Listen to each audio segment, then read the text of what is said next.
60 points on Kobe Bryant. 6-0. We often forget some of the greatest moments in NBA history, some of the greatest games, some of the greatest opponents, and some of the greatest stat lines we've ever seen. But not anymore. Welcome to Lost Files. On December 17th, 2006, the Los Angeles Lakers took on the Washington Wizards. Not that Washington Wizards. That Washington Wizards. In a game that took place in the Staples Centers in one of Kobe Bryant's greatest ever individual seasons. After losing Shaquille O'Neal, Kobe Bryant took it upon himself to simply score every bucket possible for the Los Angeles Lakers. But on the other side of the court in front of him stood a Gilbert Arenas. Gilbert Arenas in the midst of his prime, a Gilbert Arenas with two pieces next to him in Antoine Jameson and Caron Butler that weren't too fussed whether they scored. A Gilbert Arenas that people were saying was changing the NBA, was putting more emphasis on the three, the Steph Curry before Steph Curry. But nobody could have expected what happened on that fateful night in December. Now, in 2006, games weren't necessarily ending 120 to 125. That wasn't a regular thing back then. The NBA now has increased in pace, increased in quality. The shot taking has changed tremendously. There was a lot more layups back then, a lot more dunks back then. But at this day and age, in 2006, we were getting 106, 107 games, 112 to 100 games. Those sort of things there. In this game, the Los Angeles Lakers scored 141 points. In this game, the Washington Wizards scored 147 points. Now you think, how would the points be shared amongst these stars of the Washington Wizards, the big three if you will? Antoine Jameson, 27 points. Caron Butler, 25 points.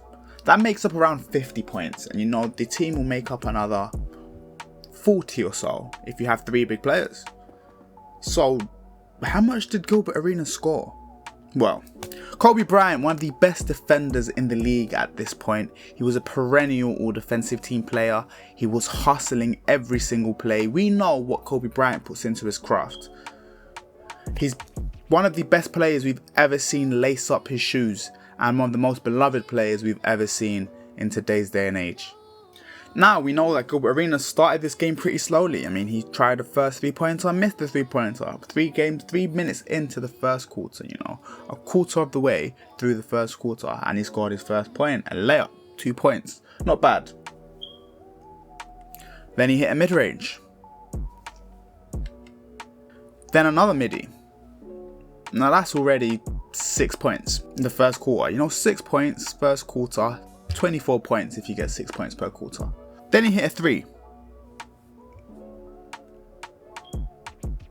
Then a layup. Then another 3.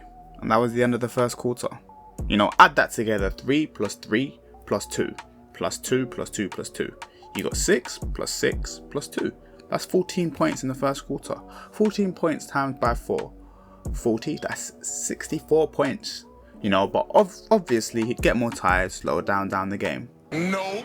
Now fast forward to the end of the game. Gilbert Arenas had 60 points at the Staples Center against Kobe Bryant. A Kobe Bryant that was putting up massive game numbers throughout. Kobe Bryant that was locking players down throughout. Now we often forget just how good Gilbert Arenas is. But Gilbert Arenas is genuinely fantastic, phenomenal, one of the best players we've ever seen in the 2000s era, and the leader of a truly fun to watch Washington Wizards. Now we see him today's day and age as a fun pundit, a fun analyst who talks about basketball. But Gilbert Arenas was really like that. He dropped 60 on Kobe Bryant, guarded primarily by Kobe. Bucket after bucket after bucket. Now if you don't want to respect Gilbert Arenas, I ain't gonna hate. But you better respect this damn game. Don't forget to subscribe.